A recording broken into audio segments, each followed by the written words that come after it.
why we cry at movies. Why do you think we cry at movies? It's a weird thing. It's just like silly things on the screen, but of course we all cry at them. Why? Well, because these angers, these demons, they come up by various triggers. And they want stuff. So you're sitting there and you're talking about philosophy, and then of course the phone triggers this dragon to come up. And then this dragon comes up, and it's this energy. These energies are so interesting. They're like the gods. They want something, you know. When Aries comes up, he wants you to fight. When Aphrodite comes up, she wants you to make love.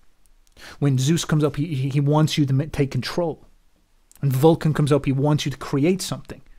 And these all live within you.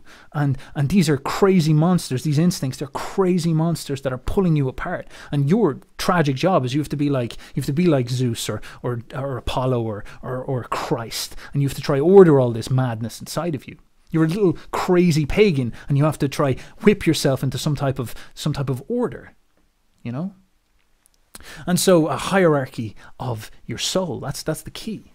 And so what happens is this thing gets jolted, and then Aries comes up, or this dragon comes up, or this demon comes up, or this bad childhood trauma comes up, whatever you want to call it, and it comes up and it demands that you do something. It demands that you do something to let that energy out, to fix that energy. Now, ideally, if you were like, you know, the master of the world and you could just kill people 007 style, you would beat the crap out of the person who made you feel bad.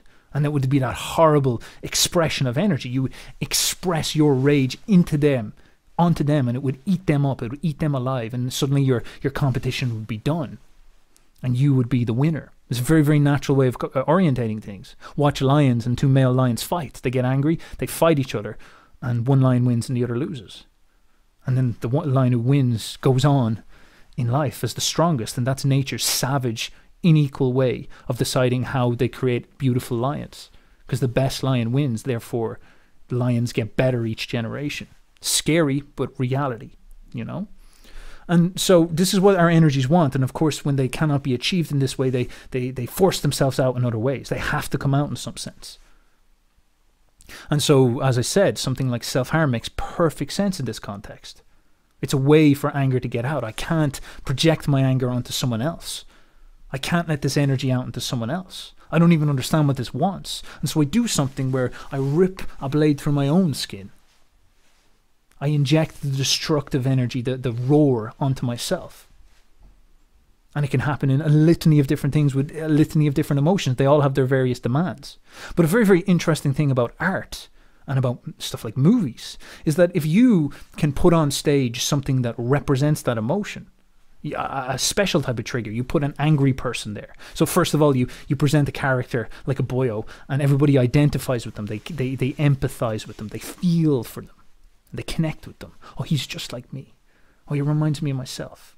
And then all these terrible things happen that make him angry, and then you get angry as well. You bond and you feel the anger, and it's called up out of you, and suddenly all that rage you were feeling is inside of you now. It's like this movie very secretly is calling that the dragon out of your unconscious, and then suddenly it's up with you as well.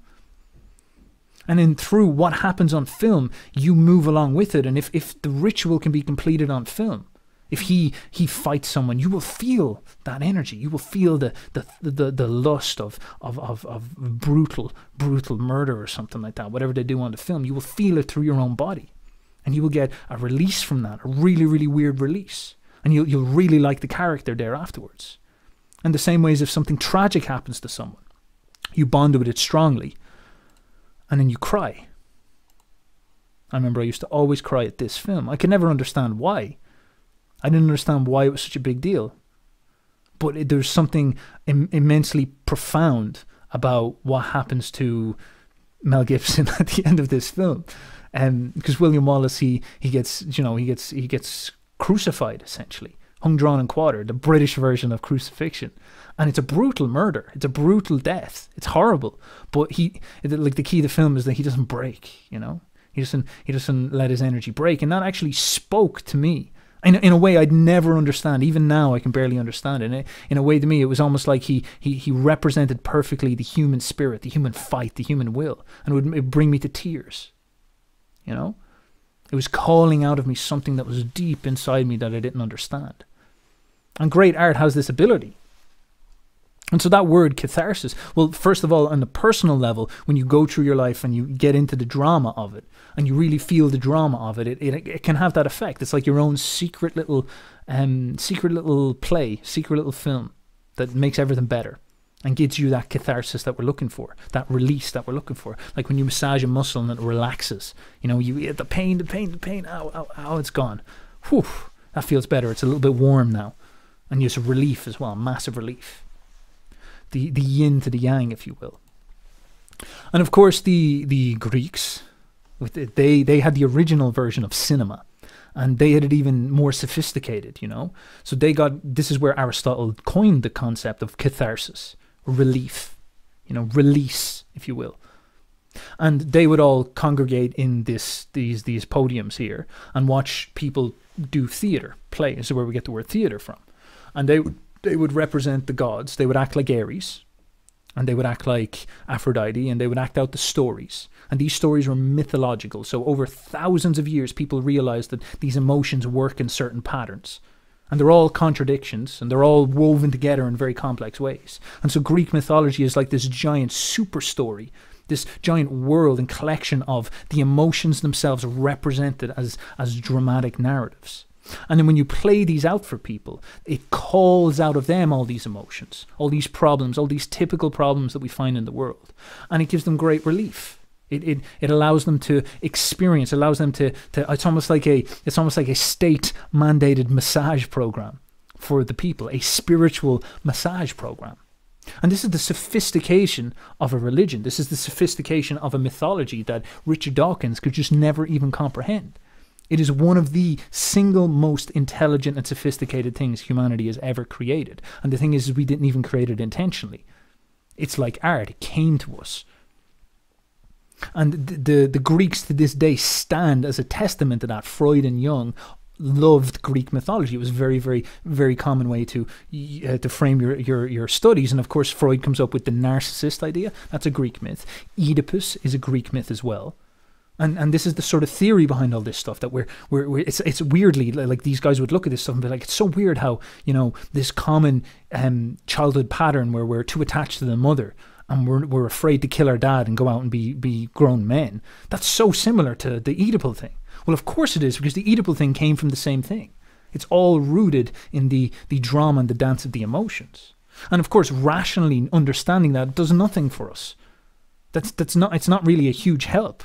The huge help is actually getting the emotional catharsis, actually going through the drama, actually seeing the Oedipal complex play out in a sort of drama, either in ourselves or in something like a shared myth. Now, obviously, this free healthcare system is incredibly sophisticated, incredibly smart. Bernie Sanders would be chuffed if he saw this. But of course, we are materialists, so we actually don't value this at all.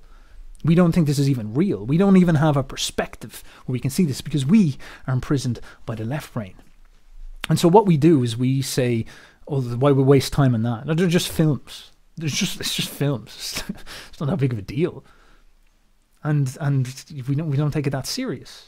And of course, we say, well, if we wanted to give people healthcare, if we wanted to help people, give people a free healthcare system, it'd be a materialistic one. We get them all those chemicals they need, you know, that make the pain go away.